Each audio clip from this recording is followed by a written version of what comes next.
માણસ ગમે ત્યાં રહેતો હોય, ગમે તેવું જીવન જીવતો હોય, પણ મરી જાય ને એમનો સ્વર્ગવાસ થઈ ગયો. એ ભાઈ નથી ના, એમનો સ્વર્ગવાસ થઈ ગયો. આપણે ત્યાં બોલાય, અંગ્રેજી ભાષામાં આવું ક્યાંય નથી આવતું. એક ગુસ્સો પણ કરે, કોઈને પણ કહે ને ગો ટુ હેલ. હવે આપણે ત્યાં આવું નથી. આપણે ત્યાં એવું નથી. એ ગો ટુ હેલ શબ્દ, ગો ટુ હેવન તો ભૂલે ચૂકે ના આવે એ લોકોને. જો હેલ તમે માનો છો તો હેવન માનશો જ, ન માનો તો બંનેને ન માનો. એકને માનો ને એકને ન માનો એવું તો કેવી રીતે થાય? પણ કે અમારે તો ભાઈ, તો તમારે પ્રયોગમાં હેલ આવે, હવે હેવન ના આવે? તો કે ભાઈ જેનું ચલણ વધારે, જેનો પરિચય વધારે, જ્યાંનું આવવા જવાનું વધારે, અમે એ વસ્તુ લાવીએ ભાઈ. જ્યાં જવું નહીં, જે દિશામાં જવું નહીં એ શબ્દ બોલવો નહીં. એટલે લોકો આ શબ્દ બહુ ઓછો બોલતા હોય. હેલ અને હેવન શબ્દ અંગ્રેજીમાં પણ છે, ડિક્શનરીમાં પણ છે. ડિક્શનરીમાં વર્ડ્સ એટલા જ આવે કે જેનો પદાર્થ દુનિયામાં હોય. જો હેલ અને હેવન એટલે કે સ્વર્ગ અને નરક દુનિયામાં હોય જ નહીં, તો ડિક્શનરીમાં, અંગ્રેજી ડિક્શનરીમાં પણ આ શબ્દ મુકાયા શા માટે? એટલે ગ્રામેટિકલી પ્રૂવ થાય છે કે આનો કોઈ પદાર્થ તો છે જ દુનિયામાં.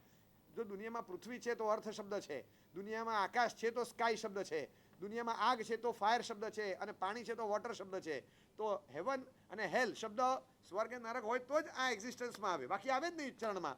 એટલે ગ્રામેટિકલી ડિક્શનરી પ્રૂફ પણ મળે છે કે આ શબ્દોથી કંઈક ચરિતાર્થ થાય છે, કોઈક પદાર્થ છે. પણ સ્વર્ગ અને નરક એ તમે જાઓ એ પછી આપણે લોકલી ઊભા કરી શકીએ કે નહીં? ઉપરના સ્વર્ગમાં જવું ને ઉપરની નરકમાં, નીચેની નરકમાં જવું એ તો પછીની વાત થઈ. મરીને ક્યાંક ઉપર નીચે જવાના છીએ તો ક્યાં જવું એ તો પછી. પહેલાં તમે અહીંયા શું સર્જન કર્યું, તમે અહીંયા શું ઊભું કર્યું? અહીંયા આગળ લોકલ લેવલ પર આપણે જ્યાં જીવીએ છીએ ત્યાં આપણે સ્વર્ગનું સર્જન કરવા માગતા હોઈએ તો કઈ રીતે થાય? એક સરસ છે ને, તમને ફોર્મ્યુલા આપું, યાદ રાખશો. પરિશ્રમ છે, પરિશ્રમ. સ્વર્ગમાં સહેલા જવાતું નથી, સહેલાઈથી સ્વર્ગમાં જવાતું નથી. સ્વર્ગમાં જવા માટેની પહેલી કન્ડિશન આપણે અહીંયા તોડીએ છીએ. પહેલી કન્ડિશન સ્વર્ગમાં જવા માટેની એ છે કે તમારે મરવું પડે. સ્વર્ગમાં જવા માટે શું કરવું પડે? તમને કોઈ પૂછે કે સ્વર્ગમાં જવા માટે શું કરવું પડે, કે સૌથી પહેલાં તો મરવું પડે. બીજું કરો ન કરો એ બધું વોલન્ટરી, પણ મરવું પડે ઇટ્સ કમ્પલસરી. એ તો બરાબર છે ને? બરાબર, હું ખોટો નથી. મરવું કમ્પલસરી છે, બીજું કરવું એ બધું વોલન્ટરી છે. તમે દાન આપ્યું ના આપ્યું, પૈસા વર્ષા કર્યું તોય સ્વર્ગમાં કોઈ એન્ટ્રી મળી, કંઈ પણ થાય, મર્યા વગર સ્વર્ગમાં જાય એ પોસિબલ નથી. એટલે સ્વર્ગમાં જવા માટે શું કરવું પડે? કે મરવું પડે. અરે ભલા માણસ, આ તો આમ બહુ આમ કપરું લાગે, એટલે એકદમ અઘરું લાગી જાય. એટલે કોઈ પણ માણસને આવી રીતે કોઈ કહે તો એ અઘરું જ લાગે. પણ જીવતા જીવ અહીંયા સ્વર્ગમાં જવું હોય મર્યા વગર, તો એ કન્ડિશન તોડીને જવું હોય તો શું કરવું પડે? એની ફોર્મ્યુલા પર આપણે જઈએ છીએ કે અહીંયા સ્વર્ગનું નિર્માણ થાય. કારણ કે આપણે કરતા હોઈએ ઘણી વાર કે સ્વર્ગનું સર્જન કરવા માટે કંઈ ઊંચાઈ મળી ગઈ, ભૌગોલિક ઊંચાઈ, એટલે સ્વર્ગ મળે છે. તો તમારી બાજુમાં તમે ચોથા માળે છો, છઠ્ઠા માળ સુધી ઝાડ ઉપર પહોંચતું હોય અને ટોપ પર એક ક્રો બેઠો છે, કાગડો, આપણી કરતાં 2 માળ ઊંચો છે, એ સ્વર્ગમાં છે. અને એને ઇન્દ્ર કહેવાય કે કાગડો કહેવાય? એને શું કહેવાય? એટલે એ જે કહેવાતું એ જ કહેવાય. આ બધું કાબર બેઠી છે, કાબર બેઠી કાં કાં કાં કર્યા કરે છે, એટલે કાબર જ કહેવાય, એને અપ્સરા ન કહેવાય, એને ન જ કહેવાય, એટલે કંઈ ન હોય. એટલે માત્ર અને માત્ર સ્વર્ગ ઊભું કરવા માટે ઊંચાઈ કામ નથી લાગતી, કે 4 દિવાલ એ જણા રત્ન જડેલી હોય કામ નથી લાગતી. બીજા ઘણા પેરામીટર્સ છે જે કલેક્ટિવલી નક્કી કરશે કે ખરેખર તમે સ્વર્ગમાં રહો છો કે નહીં. આપણે ઘણીવાર જવાબ તો આપી દઈએ, કેમ ચાલે છે? જલસા. 850 પોઈન્ટ નિફ્ટી તૂટી ગયું તોય જલસા, 1500 પોઈન્ટ ગલાઈ ગયા જલસા, ચાંદી 25,000 તૂટી જલસા. બોલવામાં તો જલસા. લાલ ચોળો એ ગાલ 2 થપ્પડ મારીને આવ્યો હોય, પણ ગાલ તો લાલ બતાડે ટામેટા જેવા. એટલે એને બચારાને જલસા, ઓ જલસા, ઓ મહેરબાની છે ભગવાનની, કોઈ તકલીફ ના રે ના, તકલીફ બીજા ને આપણે છે નહીં. બોલવામાં તો તમે જુઓ ને અંદર સમજતો હોય શું થયું, પણ એ જોરદાર હોય, જોરદાર. એટલે એ દેખાય તમને કે અંદરથી ત્રસ્ત હોય, એ સ્વર્ગનો આભાસ ઊભો કરવા માંગે છે, હું સ્વર્ગમાં જ છું. સાચું સ્વર્ગ, ખરેખર તમે સ્વર્ગમાં રહો છો એવું ફીલ થાય તમને, કે ખરેખર દુનિયા એવી છે કે તમને ત્યાંથી આમ રહો તો તમને નીકળવાનું મન પણ ન થાય. એવી શાંતિની દુનિયા, સુખની દુનિયા, એવી દુનિયામાં હું તો કહું છું આધ્યાત્મિક દ્રષ્ટિએ પછી વ્યવહારિક દ્રષ્ટિએ પણ તમને પહેલાં સ્વર્ગ ઊભું કરવું હોય ને તો કેટલાક પેરામીટર્સ ભેગા થશે. 10 એવી ચીજો છે જે ભેગી થશે તો તમે સ્વર્ગ માણી શકો અને ઊભું કરી શકો. એ પહેલાં થાય નહીં. અને તમારા એકલાના પ્રયાસે નથી થતું. મુખ્ય પ્રયાસ તમારો, મુખ્ય પ્રયાસ 100% તમારો, પણ કેટલાક પ્રયાસો સંયોગિક છે કે જે તમને મળે. If you are gifted with that તો જ તમને મળે, બાકી ન થાય. દાખલા તરીકે પહેલું કારણ છે કે તમે જ્યાં રહો છો દેર શુડ બી પોલિટિકલ વેલનેસ. તમે જ્યાં રહો ત્યાં રાજકીય સારું સંવાદી વાતાવરણ જોઈએ, પોલિટિકલ વેલનેસ. આ સ્વર્ગ માટેની, આપણે જ્યાં રહીએ ત્યાં સ્વર્ગ ઊભું કરવા માટેની પહેલી કન્ડિશન એ છે કે there should be political wellness. તમે જ્યાં છો ત્યાં પોલિટિકલ વેલનેસ હોય, પ્રજાનું લક્ષ્ય હોય, પ્રજાના હિત માટે કાળજી લેનારા નેતા હોય, પ્રજા માટે થઈને રાત દિવસ મહેનત કરનારા નેતા હોય, પ્રજા માટે થઈ અને ગમે તેમ કરીને પણ એને ફાયદો થાય એવી સ્કીમો મૂકતા હોય, એવી રજૂઆતો કરતા હોય, પ્રજાના લક્ષ્યથી જ રાજ્ય ચાલતું હોય, આવા પ્રકારના નેતાઓ હોય. પૂર્વકાળમાં તો રાજાઓ હતા. આ બધા જે આવ્યા એ બધા 75-80 વર્ષથી આવ્યા, 75-77 વર્ષથી. અને આમ ગણો તો લગભગ ખાલી 74 વર્ષ જ થયા, 51-52 પછી શરૂ થયું. પણ બાકી એકંદરે તમે ગણો તો એ પહેલાં રાજાશાહી હતી જ્યારે, તો રાજાશાહીના વખતમાં રાજાઓ જે હતા એ લોકોમાં ન પરિવારવાદ હતો, ન સ્વાર્થ હતો, ન લાલચ હતી, કશું નહોતું. પ્યોરલી પ્રજાનું લક્ષ્ય હતું. અને એવા પ્રસંગો છે, કેટલા બધા રાજાઓના પ્રસંગોનું કલેક્શન કરી અને હિસ્ટ્રીની એક ટેક્સ્ટબુક બનાવી ભણાવવું જોઈએ. આ રાજાશાહીને બદનામ કરીને લોકશાહી ઠોકી છે. હકીકતમાં આ વેલ માછલીની પીઠમાં ખંજર માર્યું છે, ઝેર પીવડાવેલું છે. વેલ માછલીને ખતમ કરવી હોય ને, દુનિયામાં કોઈ શસ્ત્ર નથી જે વેલ માછલીને ખતમ કરી શકે. કારણ કે એને વિંધી શકે ને એવું કોઈ છરો કે એવું કોઈ કંઈ છે જ નહીં કે એ મરે જ નહીં. એટલે વેલ માછલીને મારવા માટે એક જ છે કે એક ખંજર હોય, ધારદાર ખંજર. એ ખંજરની આખી જે બ્લેડ હોય ને લગભગ 12 ઇંચની, એ ઝેરથી પલાળેલી હોય, આખી ઝેરમાં પલાળેલી હોય બ્લેડ, અને પછી એની પીઠમાં ખોસી દેવામાં આવે. એ પીઠમાં ખોસી દો, વેલ માછલી મરે નહીં.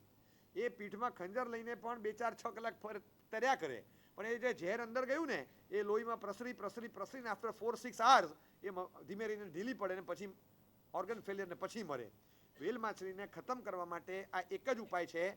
એની સ્ટ્રેન્થ એટલી બધી ટ્રિમેન્ડસ છે, કોઈ શસ્ત્ર ધાર એવું નથી કે તમે વેલને મારી શકો અંડર વોટર, એને આ રીતે ખતમ થાય.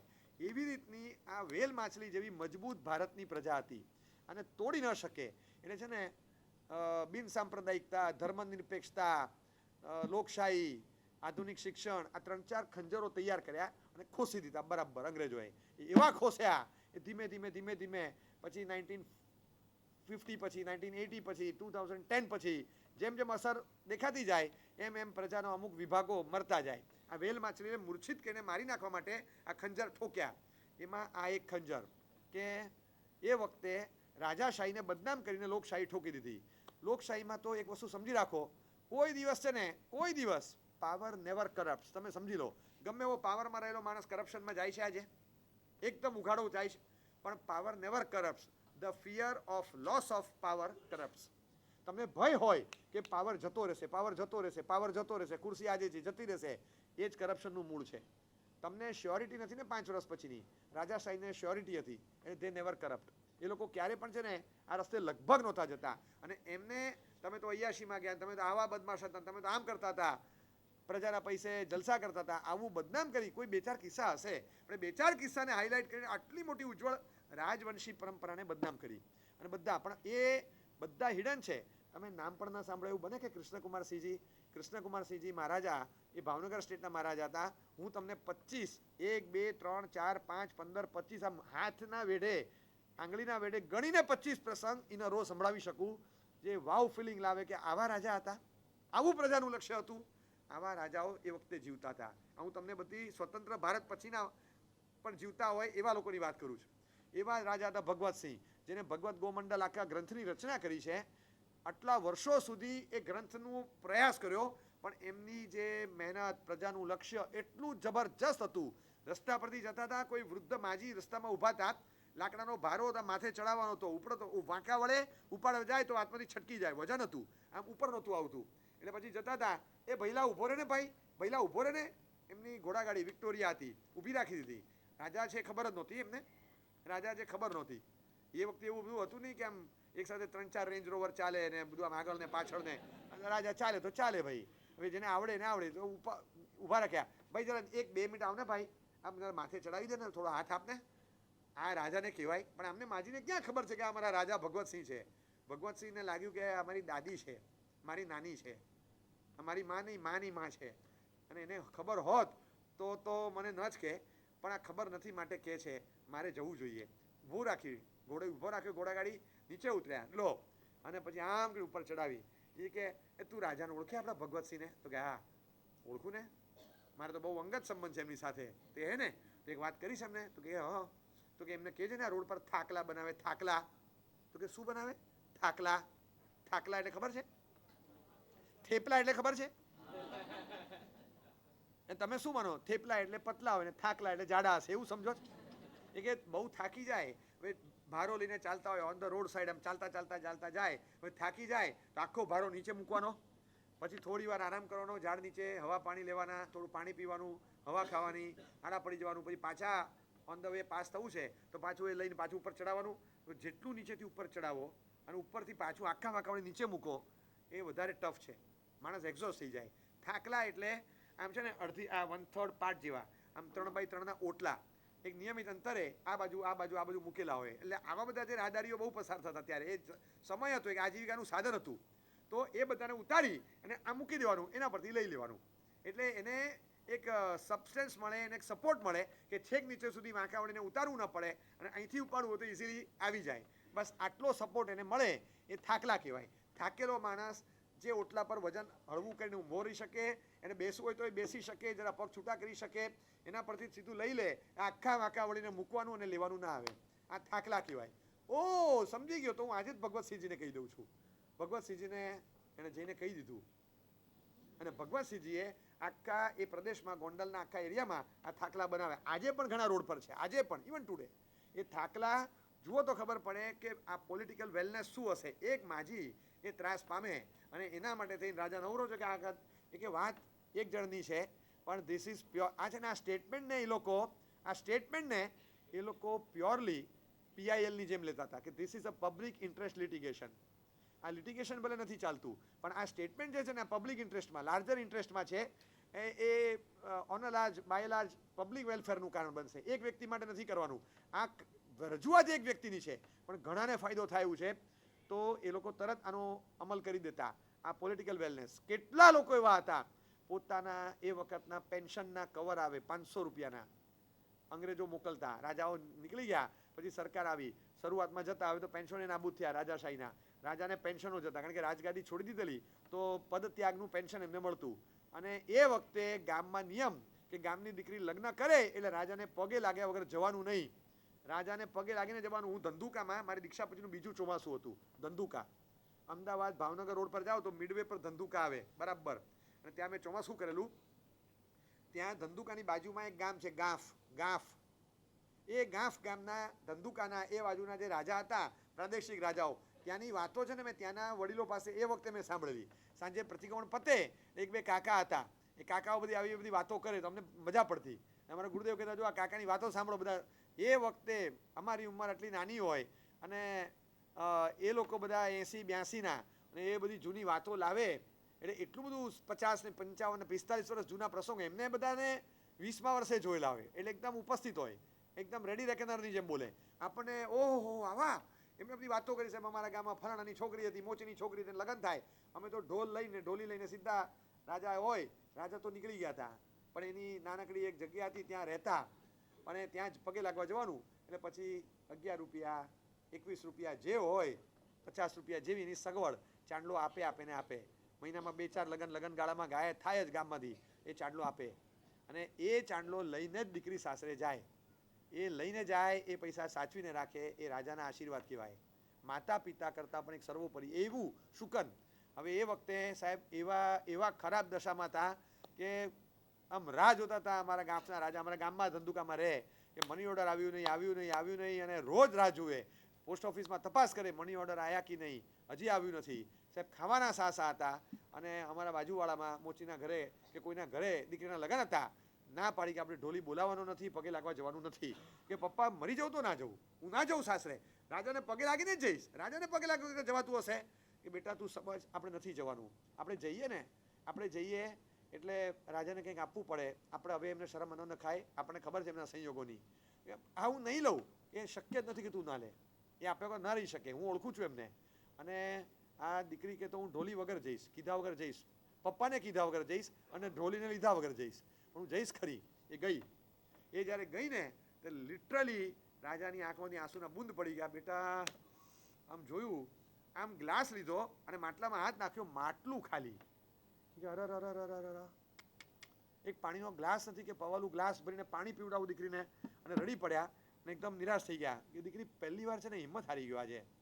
એવા સંયોગો આવી ગયા કે મારી દીકરી સાસરે જાય અને હું તને કંઈ ના આપું કે પિતા તુલ્ય છો, 2 હાથ મૂકો, આ 10 આંગળીના આશીર્વાદ જે મળે ને એટલું જ લેવા આવી છું, તમારે બીજું શું આપવાનું હોય, બાકી તો બધું ઘણું છે મારી પાસે, બસ આશીર્વાદની કચાશ ન રહે ક્યાંય. એટલે માતા પિતાને તમારા આશીર્વાદ લઈને જઉં છું, મને માથે હાથ મૂકો, બસ બીજું કંઈ મારે જોતું પણ નથી. અને માથે હાથ મૂકી અને છેક બહાર સુધી વળાવ આવ્યા. બહાર વળાવી અને દરવાજો બંધ કરવા ગયા, ત્યાં જ ડાકવાલા પેલો પોસ્ટમેન આવ્યો. એ ઊભી રે આવી ગયો, ઊભી રે પાછી બોલાવી, દીકરી પાછી આવો, દીકરી પાછી બોલાવી. Was expecting something. પોસ્ટમેન આવ્યો, મારું છે કાંઈ? તો કે હા. અને તરત કવર આપ્યું, લાંબુ કવર નીકળ્યું, આવી ગયો, હાશ મની ઓર્ડર આવ્યો.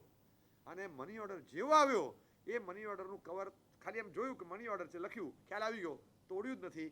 દીકરી આટલા દિવસોથી રાહ જોઈને થાકી ગયો, જો તકદીરમાં મારા તકદીરમાં હોત ને તો ક્યારનું આવી ગયું હોત. આ ખરેખર તારા તકદીરનું છે, તું આવીને મની ઓર્ડર આવ્યો, લઈ જા. કવર આખું આપી દીધું, આખું કવર આપી દીધું. દીકરી રડે કે નહીં, હું કાંઈ ના લઉં, આટલું બધું તો હોય જ નહીં. બીજા બધાને તમે આપો એની કરતાં 10-20 ગણું છે. એ કે આજે ખોલવાનું જ નથી, એને ખબર છે કેટલું છે આમાં. 11, 21, 51 હોય, 500 ન હોય. એ કે ના તું લઈ જા, એક વખતનું સાલિયાણું ઓછું, એ ચિંતા નથી. આજે તું આવીને આજે મારો હરખ છે, મારી આબરૂ રહી ગઈ અને એના કરતાં મારું દર્દ દૂર થઈ ગયું. આજે છે ને દિવસ કાઢવો ભારે પડત, સાંજે જમી ન શક્યો હોત, મને આખું ડંખે છે, તું જાય ને હું કંઈ આપી ન શકું. આ રાજા, આવા હું તમને 100 પ્રસંગ મેં વાંચેલા છે, બહુ કલેક્શન કર્યું. આવા જૂના ગાયકવાડના રાજા, બરોડાના હોય તેનું શું, ગોંડલના નરેશનું શું, રાજકોટ બાજુના શું, સૌરાષ્ટ્રના શું, કચ્છના નરેશનું શું, રાધનપુર નરેશનું શું હોય, કે આ બાજુ સૌરાષ્ટ્રમાં ભાવનગરમાં હોય કૃષ્ણકુમારસિંહજી, એ રાજાઓ કેવા હતા. દરેક રાજાઓના કેટલાય પ્રસંગો બહાર પડે. આ એ રાજાઓ હતા અને જે રાજાઓએ આવી રીતે પ્રજાને સાચવેલી. એ પોલિટિકલ વેલનેસ જે હતી ને, એ વખતે કોઈ પણ માણસના દુઃખ કે દર્દ એને સાંભળી અને તરત નિકાલ લાવવામાં આવતો, લાંબુ ચાલતું નહીં. એ બધી વસ્તુઓ સાંભળ્યા પછી આપણને ખબર પડે કે સ્વર્ગનું સર્જન જો કરવું હોય તો there has to be political wellness. જો તકલીફ ઘણી પડે છે, પણ અત્યારે એક સમય છે ને, એ સમયનો ઉપયોગ કરીને તમે બહાર દુનિયાભરના નેતૃત્વને ભારતના નેતૃત્વ સાથે સરખાવો તો તમને લાગશે કે હજી ઘણા નસીબદાર છીએ. બહુ સારું મળ્યું છે એમ નથી કરતો, પણ હું કહું છું કે ઘણું ઓછું ખરાબ મળ્યું છે. બાકી દુનિયાની પરિસ્થિતિ તમે જોશો તો તમને ખબર પડે કે મારા દેશના સૈનિકો લડતા હોય ને છતાં મારા દેશના 80% નાગરિકો મારા વિરોધમાં હોય તો મેં કયું પગલું ભર્યું? 90 લાખ લોકો રસ્તા પર આવી જાય તમારા વિરોધમાં, તો મેં કેવું પગલું ભર્યું? તમારી પોતાની પાર્ટીના ચુસ્ત સમર્થકો 51% મારા વિરોધમાં ઊભા રહે અને મારી પોપ્યુલારિટી -1 પર જાય તો મેં એવું તે કેવું પગલું ભર્યું? એ ભરી દીધું. અરે ભાઈ, દુનિયાને 42 વર્ષનો રેકોર્ડ તોડી નાખ્યો. કે તમે કેટલા વર્ષોનો રેકોર્ડ, વર્લ્ડ વોર પછીનો પહેલો રેકોર્ડ છે કે આટલું મોટું ડિફેન્સ બજેટ માગણીમાં મૂકે. પેલા લોકોને પાસ કરતા આમ 3-4 વાર એટેક આવી જાય કે આટલું પાસ કેવી રીતે કરવું, આવી જાય છે. અને આટલું મૂકી શકે છે અને હજી લડી શકે. કોઈ આ બહારના દેશો બધા ફફડે, એ કે લડે છે તું, એમાં કેટલાનો ખાત્મો બોલશે. અને લડાઈ પત્યા પછી આ બધું જો 9-11 વાળી થઈ તો શું કરવાનું ભાઈ? પછી કોને જવાબ આપવાના? અટક ચાલો તું કરી આવે, પછી 12 મહિના અમારે ફફડતા રહેવાનું, કોક દાઢીવાળો દેખાડે ડરતા રહેવાનું. અને તું તો યાર પત્તારી ફેરવે બધાની. આ બધા ગભરાય છે, ગોરિયાઓ બધા દેખાય પણ બધા ગભરાતા હોય છે. અને છતાં આ ભાઈ તો 78 વર્ષની ઉંમરે પણ લડાયક મિજાજમાં છે ને કંઈ પડી નથી. પોલિટિકલ વેલનેસ કોને કહેવાય ને? બહાર જાઓ દુનિયામાં તમે ત્યારે ખબર પડે. કારણ કે માણસને ખબર છે કે દેશને આગળ વધારવો એ મને કેટલા પ્રયત્નો કરવા પડે છે. દેશને આગળ વધાર્યા પછી તમે એક ખોટું પગલું ભરી દો, તમારો દેશ 50 વર્ષ પાછળ ધકેલાઈ જાય. 50 વર્ષ એટલો તમે નીચે ઉતારી દો. એ નથી ઉતાવળ કરતા. કઈ રીતે સ્ટેપ ભરવા, કઈ રીતે આપણા લોકોને સેફ બહાર કાઢવા, તમારી પાસે બધું જ પર્યાપ્ત હોય અને પર્યાપ્ત પહોંચ્યા કરે એ માટેની સુવિધા કરવી, બધું જ અત્યારે બધું જ કરી શકતા હતા, સ્ટેપ લઈ શકતા હતા. બધું ભલે ચૂંટણી લક્ષી, તામિલનાડુમાં, બંગાળમાં ઇલેક્શન આવે ત્યાં સુધી તો 100% ભાવ નહીં વધે, એકે વસ્તુના નહીં જ વધે. પછીની ખબર નથી, પણ ત્યાં સુધી પણ એક ટકાવી રાખવું, એક્સાઇઝે છોડવી 10 રૂપિયાની, બધું કરવું. એક છોડે છે તો ખરો માણસ. બહાર બધે વધતું હોય તો એટલું બધું નથી વધવા દેતો. આટલી ડિમાન્ડ હોવા છતાં પાછા જો વધારે તો કારણસર છે. અત્યારે કોઈ બોલી શકે એમ નથી, પણ છતાં બને એટલું પ્રજાના લક્ષ્ય સાથે ચાલવું. બીજા બધા દેશોની પરિસ્થિતિઓ જોતાં એમ લાગે કે ખરેખર ઘણા સારા અને ઘણા ઠેકાણે પડેલા છીએ. બીજો કોઈ પણ માણસ હોત તો સુરક્ષા પણ કેટલી હોત અને વ્યવસ્થા પણ કેટલી હોત. કોરોના વખતે પણ જોવાઈ ગયું, જ્યારે બહુ મોટી હારાકીરી આવે ને ત્યારે જ ખબર પડે કે પોલિટિકલ તાકાત કેટલી મોટી સુરક્ષા ઊભી કરી શકે છે. એ પોલિટિકલ વેલફેરનો અંદાજ એ ત્યારે આવે. એના માટે પોલિટિકલ સાયન્સના કોર્સ કરવાની જરૂર નહીં, પણ આપણે ખબર પડી જાય ત્યારે કે આ વ્યવસ્થા જો એ વખતે ન કરી હોત તો આજે શું થાત.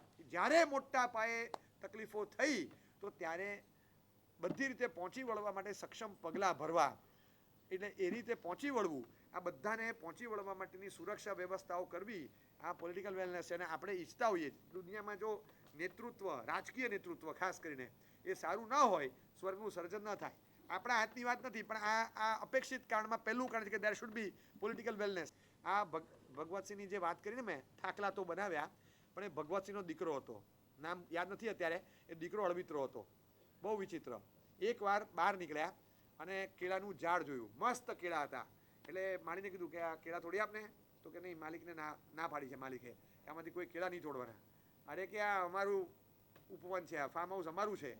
હા બરાબર છે કે આપણે રાજમહેલની અંદર હોય, ના, પણ એમણે તોડવાની ના પાડી છે કે એક પણ કેળા તોડવાના નહીં આમાંથી, એ જે ખાવાના છે આવશે, આમાંથી નહીં તોડવાના.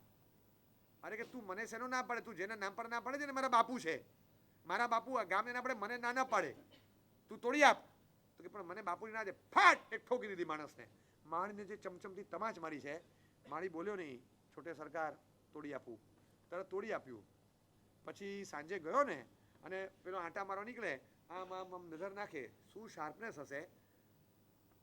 અહીંયા કેળા આટલા બધા હતા, તૂટ્યા કઈ રીતે, ઓછા કેમ થયા કેળા, કોઈ તોડ્યા છે? તરત પૂછ્યું. પછી માળી બોલ્યો નહીં, કંઈ. તરત કીધું કે હા નાના આવ્યા હતા સાહેબ અને આવું થયું. કઈ રીતે ત્યાં તારે ના પાડી દેવી જોઈએ. તે કીધું નહીં મેં ના પાડી છે, આ પણ એમનો આગ્રહ હતો. છેક સુધી બોલતા નથી કે ઠોકી દીધી મને. પછી છેલ્લે કીધું કે મને બહુ જોરદાર તમાચો માર્યો. એટલે પછી મેં, તને તમાચો માર્યો, મારા દીકરા તને તમાચો માર્યો? તો કે હા. એને શું કીધું કે મને ઠોકી દીધી ને એમ કીધું કે તું કોના નામ પર ના પાડે, તું જેના નામ પર ના પાડે છે મારા બાપુ છે, ચાલ તોડ. જો એક વસ્તુ સમજી રાખ કે હું એનો બાપુ છું, તારો પણ બાપુ છું અને આખી પ્રજાનો બાપુ છું. બાપુ બધા માટે એક સરખો છું, જેવો એના માટે એવી જ પ્રજા માટે છું. અને એ જેટલો મને વાલો છે, તું પણ એટલો જ વાલો છે, આખી પ્રજા એટલી જ વાલી છે. You can complain, you can go for a complain. હું ઈચ્છું છું કે તું એક કમ્પ્લેન લેટર આપે મને, હું એક્શન લઈ શકું છું. તો કે ના ના સાહેબ, હવે તમારે અંદર ના, અંદરનો સવાલ નથી, એને ખ્યાલ આવવો જોઈએ કે આ બીજી વાર આવું ના ચાલે.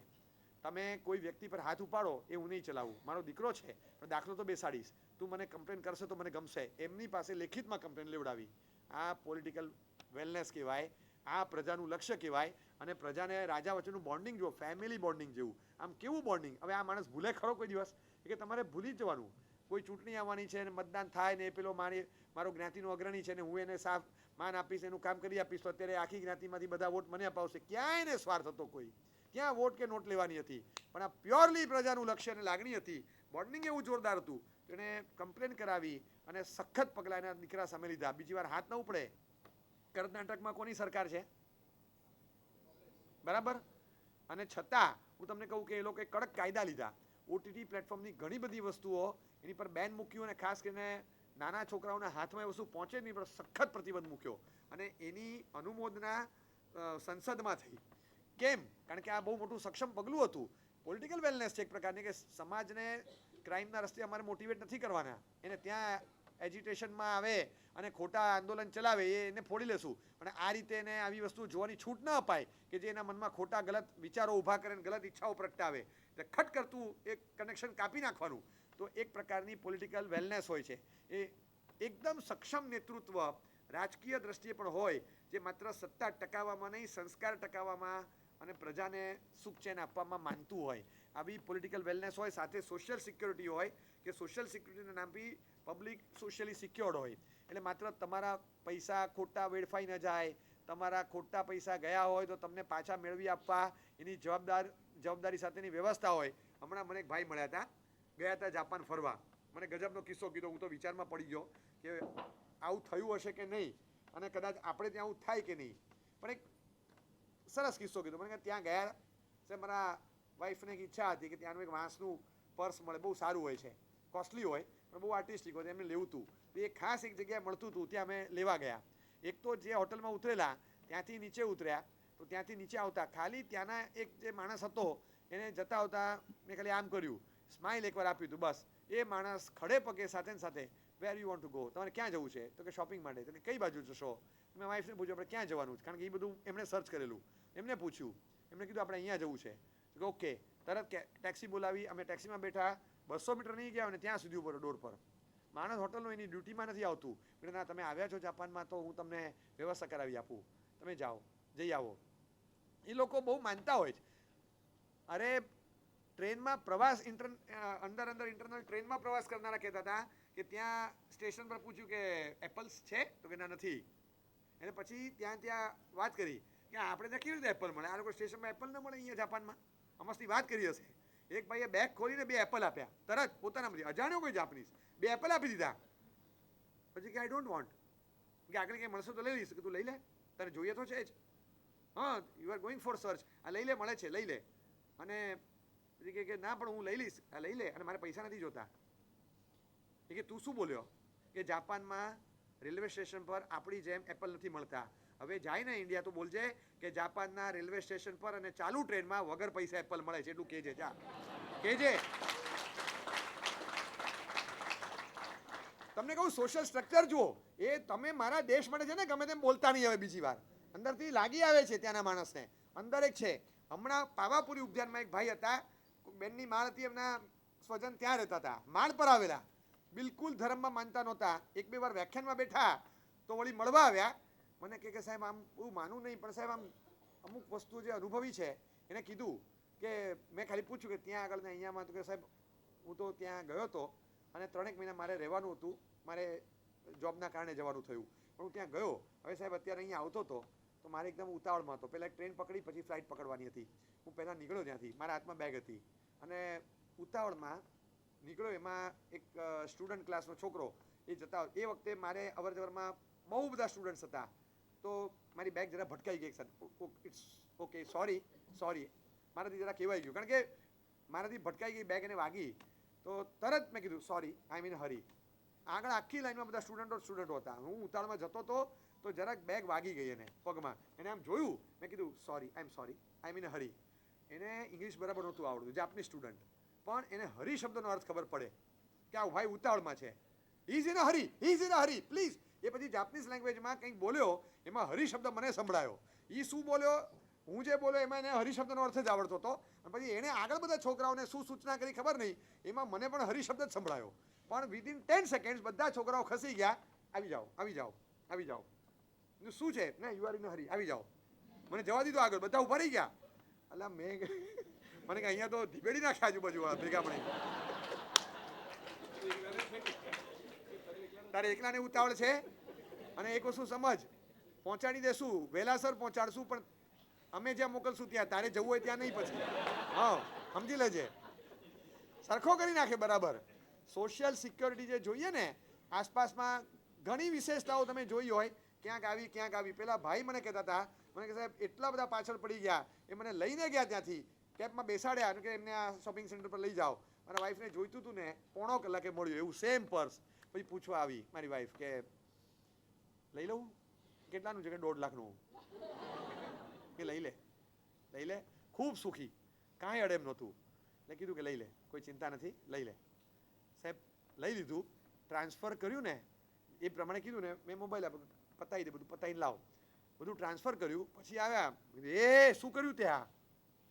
કેમ? કે આ 15 લાખનું છે. તો કે ના હોય. પછી મેં આ ટ્રાન્સફર થયા એના પરથી ખબર પડે છે? તો કે ના હોય. પછી કે કંઈ વાંધો નહીં, હવે લેવાઈ ગયું છે, કંઈ વાંધો નહીં. પછી એને ચેક કર્યું, ગણવામાં ભૂલ હતી, મીંડા ઓછા વત્તા ગણાઈ ગયા. એટલે હવે આમાં છે ને, અમુક વસ્તુમાં ભૂલ થાય તો ચાલે, અમુકમાં ન થાય. અમુકમાં ન. તમારે કેટલા છોકરા? તો કે 4-5. 4-5 ન હોય, 4 તો 4 જ હોય, 5 તો 5 જ હોય. એમાં વળી 4-5 શું? એમાં 4-5 ચાલે? એ ના ચાલે. તમારી પાસે કેટલા જોડી કપડાં? તો કે 10-12. એ બરાબર છે. પણ છોકરા કેટલા? તો એ જે ફિક્સ ફિગર જોઈએ. તમારે એના આધારે તો ઘણું કરવાનું છે. આ પેમેન્ટમાં તમે મીંડું આખું પાછું કરી નાખો, ચાલતા હશે. એટલે ભૂલ થઈ ગઈ. પેલા બેન કે મારી ભૂલ થઈ ગઈ, 15 લાખ છે. તરત ભાઈએ કીધું કે મેં કીધું કંઈ નહીં, હવે પતી ગયું, કંઈ વાંધો નહીં, એના નસીબમાં શું ચિંતા કરે છે. ના ના ના ના, અરે મારે નથી લેવું તો પછી. અરે પણ તને ગમે છે ને, લઈ લે, હું કોઈ ચિંતા ના કર. હું એક શબ્દ બોલ્યો નથી તો મારા વાઈફ ના ના ના ના 15 લાખનું તો લેવાતું હશે, પણ તને ગમે છે ને, હવે લેવાઈ ગયા પછી આપણે પૈસા આપી દે, કોઈ પાછા ના આપે. અરે કે કહેવા તો દો, પણ કહેવા તો દો, આ 15 લાખનું થોડું હોય. જો હવે માથાકૂટ ના કર, લઈ લીધું આપણે આપી દીધા. હવે કે એમાં આ ભારત નથી કે કેવા જઈએ આપણે. હવે એ બેન તો ગયા અંદર, એ બેન તો ગયા કે તમે રહેવા દો, હું તો જઈશ અંદર. એ તો ગયા, ત્યાં પહોંચી ગયા અંદર. એમણે પોતે કીધેલો કિસ્સો મને થોડા વખત પહેલાનો, એ સાહેબ એ અંદર ગયા અને કીધું કે મારી એક મોટી મિસઅન્ડરસ્ટેન્ડિંગ થઈ ગઈ સર, કે હું 1.5 લાખ ગણી અને લેવા ગઈ હતી. એકચ્યુઅલી મારે નહોતું લેવાનું, આ 15 લાખ તો હું ન લેત.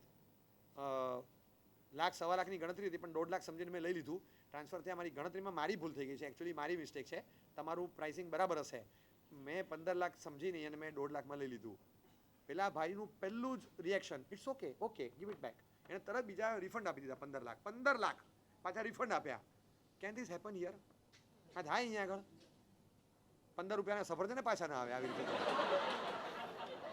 ના આવે, કોઈ દિવસ ના આવે, આવે જ નહીં ને, કશું ના આવે. એ જોયું ત્યારે થાય કે આ ખરેખર છે ને કસ્ટમર કેર આને કહેવાય. આ કહેવાય કે તમે કાયદાઓ બનાવો, બધું જ બનાવો, એ બધું તમે કરી શકો છો, પણ કન્ઝ્યુમર પ્રોટેક્શન એક્ટ હોય આપણે ત્યાં, પણ કન્ઝ્યુમર પ્રોટેક્શન એક્ટમાં તમને નબળો માલ ન મળે એનું ધ્યાન રખાય. તમને બિનજરૂરી માલ આવ્યો હોય તો પાછો લેવાની વ્યવસ્થા ન હોય એમાં. એકચ્યુઅલી કન્ઝ્યુમર પ્રોટેક્શન કોને કહેવાય? કે તમે બિનજરૂરી માલ પણ તમારે ગળે ન પડે એ પણ પ્રોટેક્ટ કરે તો ને. એમાં કાંઈ નહીં, તમારે તમારી બુદ્ધિ ચલાવવાની. તમારી બેડ મારી ગઈ તો અમે ગીરવે નહીં મૂકીએ, એ તમે આપ્યું તમારું ગયું. એટલે તમે હિમાલયમાં બેઠા બેઠા કુલ્ફીનો ઓર્ડર આપી દો તો પતી ગયું, તમારે પૈસા તો ભરવાના જ. એટલે આ કાયદેસર છે. અને છતાં એ કહેતા હતા કે સાહેબ ત્યાં સ્ટ્રક્ચર જ એવું છે. મને ઘણી બધી વસ્તુઓ કીધી કે જે વસ્તુઓ આપણે ત્યાં કહેતા ન હોય. અમુક દેશો છે ગાડી ચેક થાય, તમે એકલા જતા હો તો ઊભા રાખે, પેનલ્ટી આપે કે કેમ ભાઈ ઘરમાં 3 જણા છે, એક જણા કેમ? ગાડીમાં 1 જણા નહીં ચાલે, ગાડીમાં 3 હશે તો તમે વચ્ચેના રોડથી જઈ શકશો. કાયદો છે, તમે આ રીતે ચાલો, એક ગાડી લઈ નીકળી પડો. પૈસા હોય એટલે વેડફવાના નહીં. તમે ધુમાડા એકલા કાઢો એ નહીં ચાલે. કાયદેસર નહીં એટલે નહીં જ. સોશિયલ સ્ટ્રક્ચર એવું છે. ભાઈ જર્મની ફરવા ગયા અને આપણાવાળા ત્યાં જાય એટલે ત્યાં બધા રહેતો, એ કે સારામાં સારી રેસ્ટોરન્ટમાં લઈ જાય ને મને, ત્યાં લઈ ગયા. પછી કે અહીંયા સારામાં સારું શું કહેવાય, કે તારે શું ખાવું? કે મારે તો બધું ખાવું, પણ તું મને બતાવ કે કઈ વસ્તુ એની વખણાય. નોનવેજ ને એવું નહીં, પણ આપણને ખપે એવું આમ કઈ વસ્તુ વખણાય. તો એ તો કંઈ જઈને નહોતા, પણ એને જેટલું ખપે એવું બધું 12-14 વસ્તુ ઓર્ડર કરી. બધું થોડું થોડું ચાખ્યું. સારી સારી વસ્તુઓ જે લાગી બધી થોડી ચાખી. 60% એઠું મૂક્યું અને નીકળતા હતા ત્યાં ઓલા આવ્યા કે આ એઠું નહીં મુકાય, ઇટ્સ ઓકે. વેટરને આમ જરાક આમ કહી દીધું. આપણે તો કેવા આમ ટેવાયેલા, મુંબઈનો મિજાજ હોય એટલે હાથ આમ કરી દેવાનો. અમદાવાદનો મિજાજ હોય તો પગ બહાર કાઢે. પેલા રિક્ષાવાળા શું કરતા હોય ઘણી વાર, હાથને પગ આડા રાખે ઓલો સમજી જાય. એમ જબાનથી જવાબ જ નહીં આપવાનો, હાથથી પગથી જવાબ આપવાનો. લે ઊભો રે, હું જઉં છું, આમ પગ કાઢીને જવાબ આપવાનો, જબાન નહીં કાઢવાની, હાથ નહીં કાઢવાનો. એવી બધી સ્ટાઇલો શીખ્યા. પેલા કીધું,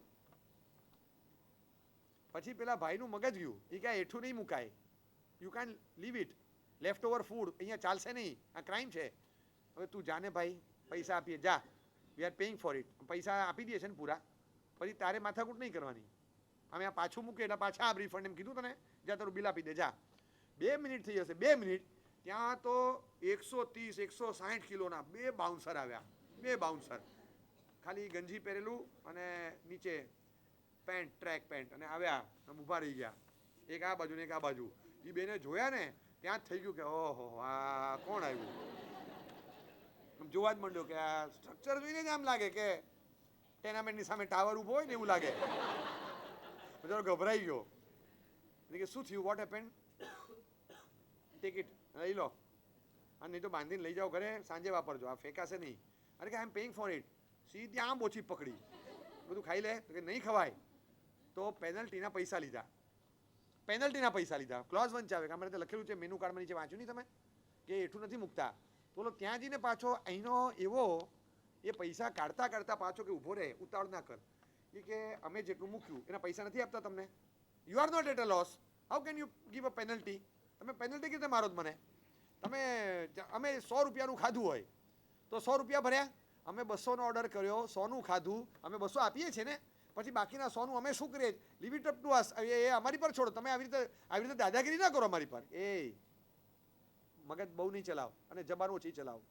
100 રૂપિયાનું ખાધું, 150નું ખાધું, તે 200નું મગાવ્યું ને એટલે 100 ખાવા માટે મગાવ્યું છે. વેડફવા માટે તને પૈસા આપીને હક નથી મળતો. You can waste, you can waste, પણ તું જે અન્યાય કરે છે એ આ અનાજ ઉગાડવા માટે જે પરસેવો પાડ્યો, you are insulting and humiliating the labour of the farmers. આ તમે જે નુકસાન કરો છો એનું શું? નવરા હતા અમારા દેશના ખેડૂતો કે તમારા જેવા માટે ઉગાડે, જેને ફેંકી દેવું છે, આ એની પેનલ્ટી છે, ભર. એ કે આ પહેલી વાર સાહેબ જેવું એ થાળી ધોઈને પીએ તો આંબેલનું પુણ્ય મળી ખબર, પણ એઠું મૂકીએ તો આટલો દંડ મળી, તો ત્યાં જર્મનીમાં સાંભળ્યું. આ છે ને સ્ટ્રક્ચર છે, કાનૂની સ્ટ્રક્ચર એવા હોય કે જે તમને પરાણે પણ વેસ્ટેજ કલ્ચરમાંથી બહાર લાવે. આ સ્વર્ગ ઊભું કરવાના અત્યારના કારણો છે.